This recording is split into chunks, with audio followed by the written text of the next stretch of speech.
Hey YouTube, this is Steve from Average Joe's Fantasy Football, and we are here talking some rookie players that I am avoiding for my rookie drafts at the moment. Now, nothing against the players themselves. I think these players actually have some value and could actually end up being some really good players for your dynasty teams.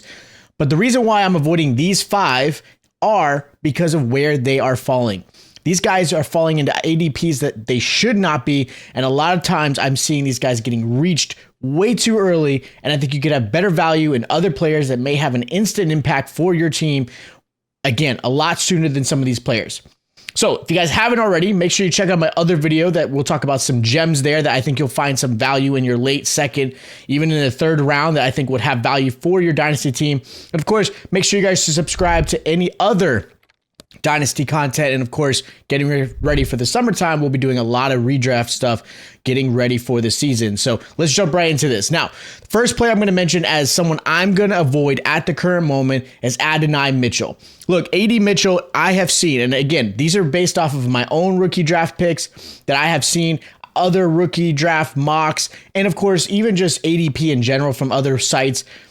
Mitchell, I have seen gone as early as 2-1 and up to 2.8. He typically falls within that 2.4 to 2.5 range when it comes to your rookie draft.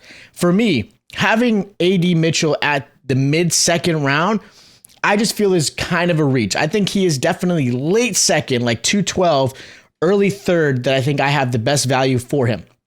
Now, I've mentioned AD Mitchell before, who I think is a great prospect, and I think he's going to have a future in the NFL.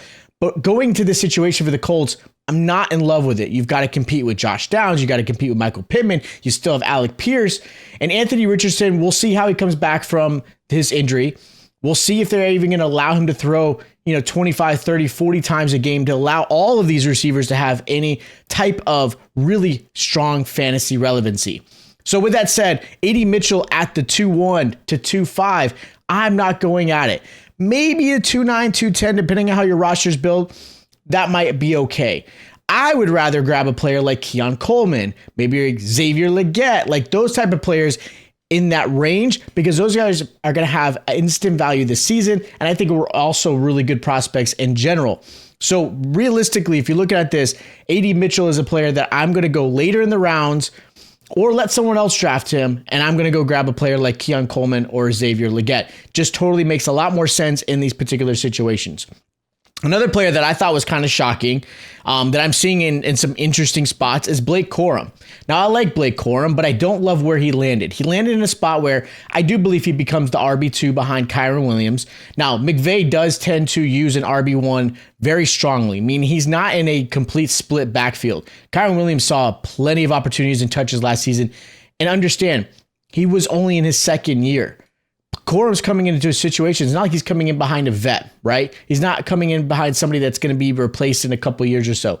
Kyren Williams, if he can perform like he did last season, Corm really isn't going to see a lot of opportunities. Now, is there some expectation that maybe McVay changes the game plan? Corm gets some opportunities, maybe a 30-70 split, maybe a 35-65 split, possibly. But for me, where I'm seeing Corm falling, I've seen Corm at the 2.2, 2.3, 2.5. That is way too early for Blake Corm just because of his situation. And realistically, if you're going to go Corm at that particular spot again, and you need a running back, Jonathan Brooks, if he's there, Trey Benson, maybe even get a wide receiver like I mentioned earlier, Keon Coleman, Xavier Legette, Ricky Pearsall. Like those are players that I would rather grab than having Blake Corm on my team because, again, I've got to have some instant value. Just like the NFL, if you're drafting a player earlier on, you want to have the value there that they provide for your team. Another player I'm going to mention that again, just because of ADP and I'm not in love with it, Jaylen Wright. I've seen him, again, 2.5, 2.6, 2.8. Maybe your roster calls for a running back. And I get everyone's situation is different. But I'm not drafting Jaylen Wright that early. Because Jaylen Wright, I think, again, falls into a position where you've got Devin Achane. I know there's injury concerns, but I'm not going to bank on that. You still got to deal with Mostert, again, past injury, concerns. So maybe you're hoping that you get Jaylen Wright in a position where he falls really well into this offensive plan and those guys get hurt. I'm not one to want any players to get hurt. I don't want any of my rookies that I'm drafting in a position where I'm like, oh, I better hope that veteran gets hurt. No, I can't bank on that, right? You cannot bank on that. Now, nothing wrong with getting Jaylen Wright if you get him at the right spot, but the current ADP of 2.5, 2.6, 2.8 in the second round, I think is way too early for a player like that. Even though he's talented, I know a lot of people had high hopes for him. I know he was like one of those players that was starting to really rise in the fantasy world. I'm sorry. It's too early to draft him. I have 0 shares of Jaylen Wright in any of my rookie drafts because I don't see the value quite yet. I would rather have other players, other league mates grab him, and maybe I'm the fool for it, but I'm okay with taking that risk because I'd rather have another player. Another player that I thought was kind of crazy when it comes to these drafts that I've seen so far is Michael Penix Jr. going at the 111, the 2-1. I've seen him at the 112. And I get it. Superflex quarterbacks matter. They're a big deal. You need to have as many quarterbacks as you possibly can, especially when it comes to rookies. Michael Penix Jr., I am a huge fan of. I wish he had gotten to a different opportunity because I think Michael Penix could have been a really good player this upcoming season. But he's going to sit at least 2 years behind Kirk Cousins. And if not more, depending on how Kirk Cousins plays out. So you're grabbing a player late round to sit on your bench for at least 2 years, and then comes into the opportunity. If he does end up starting in year 3, he's now in his late 20s. I would rather spend my 111 or 2-1 on a player like Bo Nix if he's there, which most likely could be. I'd rather get Keon Coleman. Again, best player available. I'd rather get Xavier Worthy. Like, there are players that I would rather get in those spots than Michael Penix. Now, Michael Penix Jr. in the late second, early third, I think is a great value because, again, you're not wasting high valuable draft pick. And if you're picking him because you're going to have him sit on your taxi squad for a couple years. But at the 111 or 2-1 or any of that kind of range, please go grab another player that's going to have value for your team instantly. Now, my fifth player is going to be Marshon Lloyd. I think I understand why people are doing it. I'm seeing him in the late seconds, and it's not a horrible spot for Marshon Lloyd, especially since this running back class wasn't super exciting. And I think people are obviously, in when it comes to this league in general, running backs are such a weird position to fill, right? You've got a few players that are absolute studs, and then everyone else is in a time, split. Like, they're just not getting the opportunities.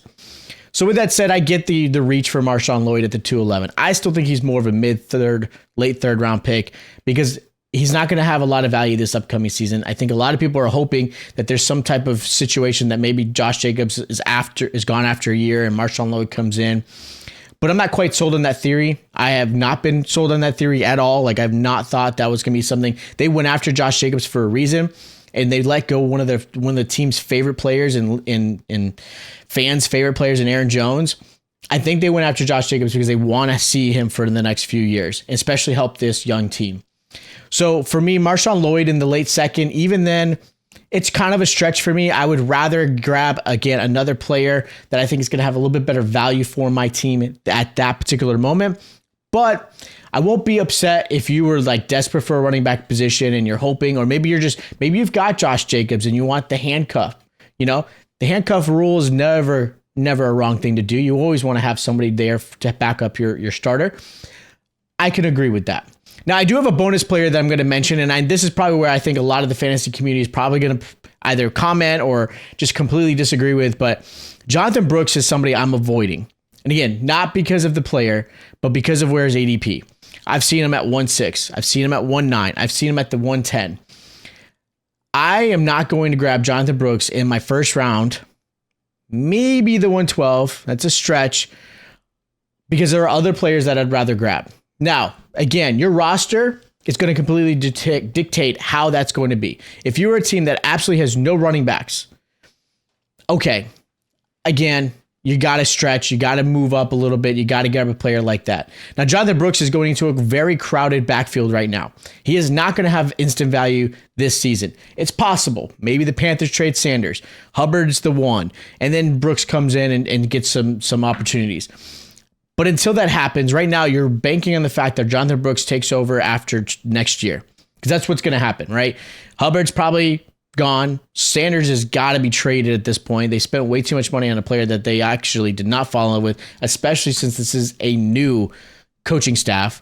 Now, If you're a team that can afford to take him that early and you're okay with sitting him on your taxi or just putting him as a depth piece and then next year you have some value, okay, I get it. But for me, I'm looking at all my opportunities at the 1.6, 1.9, 1.10. I can get a JJ McCarthy or maybe maybe an Adunze or, again, Brian Worthy. Like there are just way other opportunities that I'd rather grab that are going to have instant value for my team and, of course, instant value down the road. So for me, I think Jonathan Brooks, being where I'm seeing him drafted in a lot of spots, I have to avoid him at that ADP. I'm not going to go after him in my mid to late first.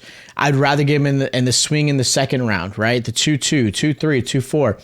I feel a lot better with that. And then instead of grabbing him in the early first. So if you guys do agree, let me know. If you guys don't agree, let me know. I'd love to see what you guys feel in this fantasy community of these particular players that I'm avoiding. Again, let me know how your drafts have gone, or if you have trade questions, or maybe you are going through a draft right now and you have some questions. Hit us up in the comments down below. Make sure you guys are subscribed. Make sure you guys have checked out our other videos to help you guys with all of your Dynasty content.